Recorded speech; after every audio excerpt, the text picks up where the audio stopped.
Jeff Stone here with another episode of MagicReview.com, day 19 of the year 2015. We're looking at Spaceshifter today. So the basic effect is you have a card, you tear the corner off, and then you snap your fingers or whatever, and suddenly the corner is restored, and you now have a little hole in the card right there.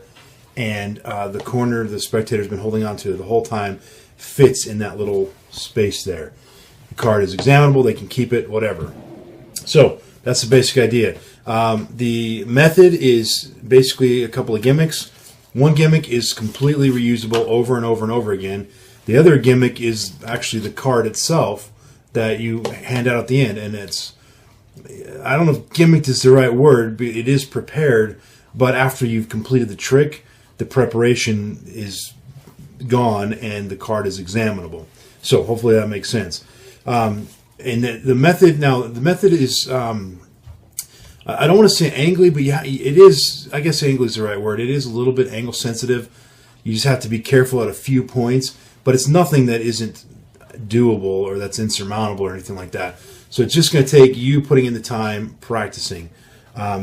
So the only other thing with the method, I mean, I put a lot of details in the written review about the method. Make sure you read that because there are some things to consider. None of them are things that are bad or that are,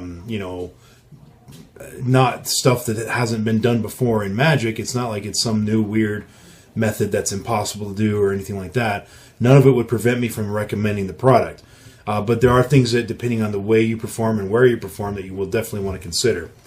One other thing that bugs me a little bit, not too much, but when the card is going to be signed, you have to hold it like this, and you get this awkward, angle here while they sign the card.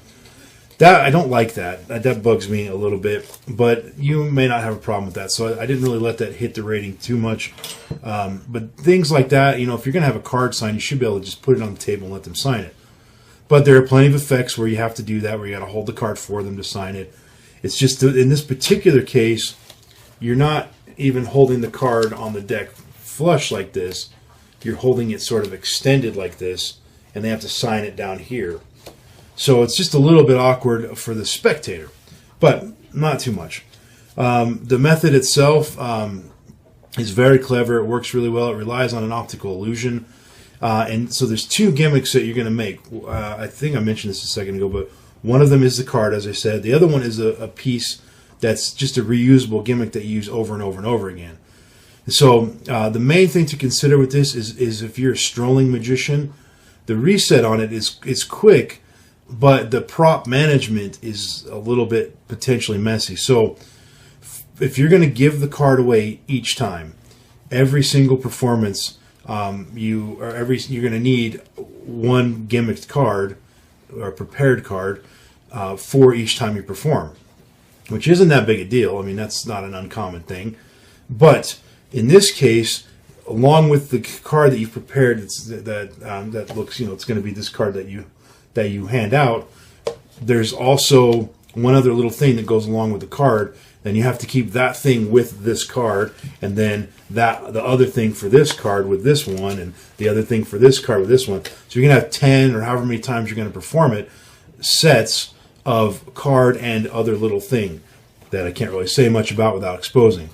So managing that can be a little messy, which means the best thing to do be, I don't know if I have a coin envelope, no, but a coin envelope with the card and the other thing in it that goes together. So if you're going to perform it 10 times that night, you're going to have 10 envelopes with a card and the little thing inside of it. That being said, what will happen is you'll do the trick to somebody, and then at the end, if you're going to go to another table and do it again, you got to quickly either go in your pocket and get an envelope out and get everything set up again, or go off where nobody can see you and get it out of your close-up case or whatever. And so that's a little bit of a hassle if you're a strolling magician. If you're doing this as a one-off thing, then there's nothing to worry about. And even as a strolling magician, going and doing that, setting everything up like I just said, it's not that big of a deal. It only takes maybe 2 seconds to reset your deck.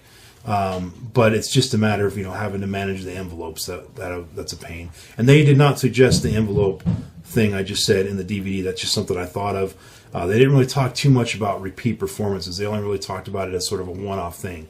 So, other than that, ad copy is solid. The only thing I mentioned in the written review is it talks about the spectator holding the card before the magic happens. That's true, but they're holding it while you're holding it like this, and then they're holding the corner here.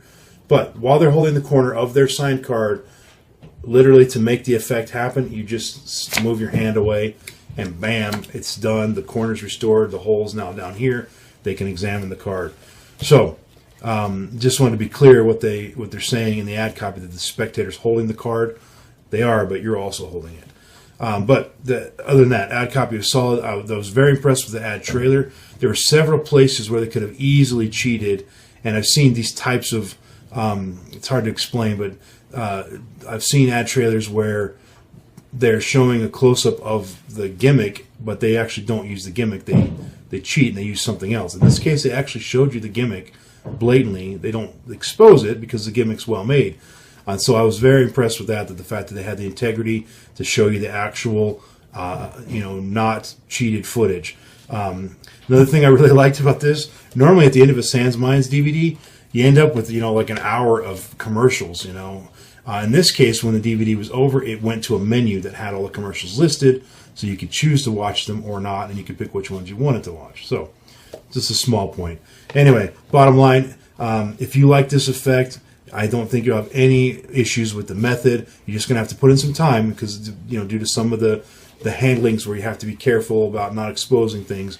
But you just have to, it's not unlike any other magic trick where you have to put in the time and practice if it's a good effect.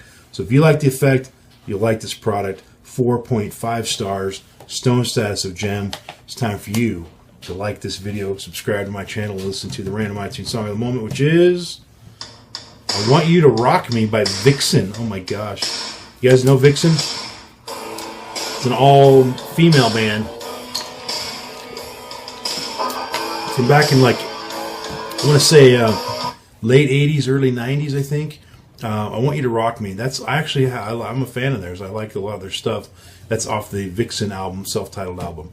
Anyway, enjoy that. I'll put a link to that in the description below. And I'll see you guys tomorrow on day 20, where I am actually reviewing the Multiple Revelations project.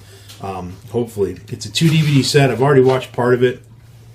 And it's going to take, and it's got a little book in there too. 2 discs and a book. So I'm going to hopefully finish it up tomorrow and then write the review and post a video of the review tomorrow on day 20 of 2015. Thanks for watching, folks. Peace out.